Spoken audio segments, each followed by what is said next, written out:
Welcome to Federal Pro. This is part 2 of our 3-part series titled A Primer on Corrective Actions. In this episode, we're focusing on the procedures for disciplinary actions resulting in suspensions of 14 days or less. As always, Federal Pro is not affiliated with any agency, and this presentation is not legal advice. Remember to check your agency's policies and any collective bargaining agreements before taking action. Let's start with a key best practice. If you're considering a suspension, try to keep it at 14 days or less. Once you exceed that threshold, the action becomes adverse and triggers more procedural requirements, including appeal rights. This has nothing to do with the strength of the casework and everything to do with not expending resources unnecessarily. A 14-day suspension is usually enough to correct the conduct, and that is the goal.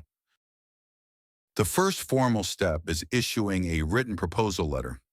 Even though Douglas factors aren't legally required for short suspensions, best practice is to include a Douglas worksheet. Remember, we are discussing disciplinary actions which are not appealable to MSPB. Also, check your agency's policy and any union agreement. Some agencies have adopted this as a best practice, and some CBAs may require them. By law, the employee must be given a reasonable opportunity to respond. They are entitled to be heard on the matter by the deciding official. The Office of Personnel Management says this period must be at least 24 hours. Some agencies provide 7 days or so as a matter of policy. Some union agreements may require more than 24 hours, so be sure to check.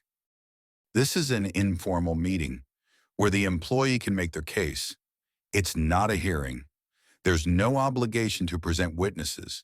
This meeting can be telephonic, in person, or via video, depending on what is practical. It is a chance to be heard. There should be no negotiation and no inquiry. Questions should only be for clarification. The employee may have a representative. The meeting is usually scheduled around the deciding official's schedule, not the employee's representative. The deciding official considers the proposal documentation as well as the employee's replies, if any. That is the only information that should be considered. Even though these actions aren't appealable to the MSPB, due process principles apply, and agencies risk challenges via other channels, e.g. administrative grievances, EEO complaints, or union arbitration. Next comes the written decision. The decision must include rationale, penalty and grievance, or appeal rights. Again, check your agency's policy and any applicable collective bargaining agreement. They may have requirements about who can be the PO and the DO. If the employee has a representative that the agency is aware of, it's a good idea to provide a copy of the decision package to them at the same time. A deciding official cannot impose a more severe penalty than what was originally proposed in the notice letter.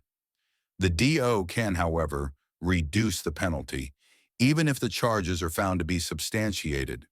The DO may also be willing to enter into an alternative discipline or last chance agreement. These are valuable tools that we will explore in later videos.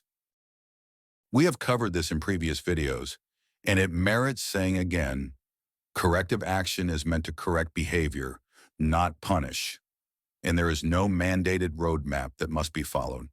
Serious misconduct may justify corrective action up to and including removal, even on the first offense.